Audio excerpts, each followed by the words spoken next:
जय श्री राम जय श्री राम जय श्री राम जय श्री राम जय श्री राम जय श्री राम।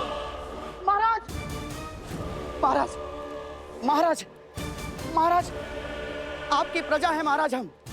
हमें आपसे कुछ कहना है, परंतु हमें और हमारी विनती को आप तक नहीं पहुंचाने दिया जा रहा है महाराज। अरे सुमंत, इससे पूर्व कि मेरे हाथों कुछ अनर्थ हो जाए, निकाल फेंकिए इन सबको बाहर।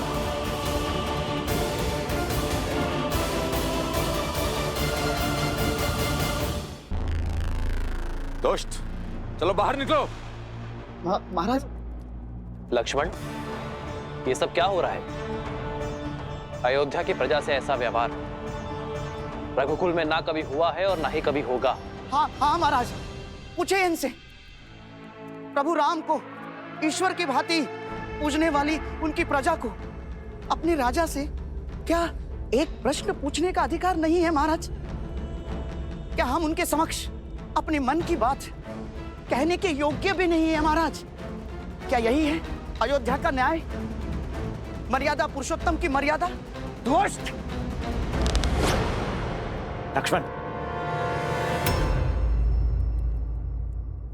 क्षमा करें राजनुज, मेरे प्राण मत हर लेना बस आप। क्षमा करे राजनुज। अब मुझे तो यहाँ आना ही नहीं चाहिए था, मुझसे भूल हो गई। मुझे तो तभी समझ जाना चाहिए था जब आपके सैनिकों ने मुझे धक्के मारकर बाहर खदेड़ दिया था महाराज। अब क्षमा करें, परंतु आप चिंतित ना हो, मैं अब बाहर जाने के लिए सज्ज हूं महाराज। लक्ष्मण, ये हो क्या रहा है? रामराज्य की जो कल्पना मैंने की है उसमें हर व्यक्ति को अपनी बात रखने का, अपना मत रखने का अधिकार है।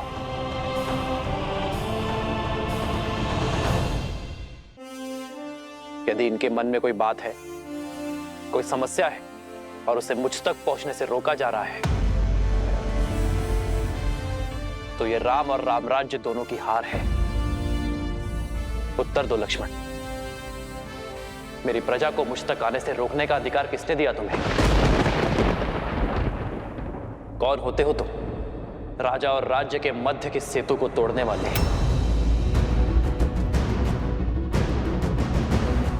क्योंकि ये वही है महाराज जो अयोध्या के आनंद को भंग करने का, भस्म करने का षड्यंत्र रच रहा है। इनकी मति केवल कुविचार और दुर्बुद्धि से ग्रस्त है महाराज। इसीलिए हम जा रहे हैं राजनुज। आपके क्रोध का ग्रास नहीं बनना हमें। हम जा रहे हैं। क्षमा राजनुज। रुकिए।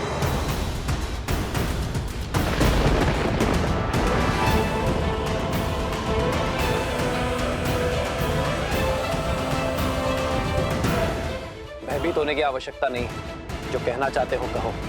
हम तो केवल इतना चाहते हैं महाराज कि देवी सीता पुनः एक बार अग्नि परीक्षा दें। क्या?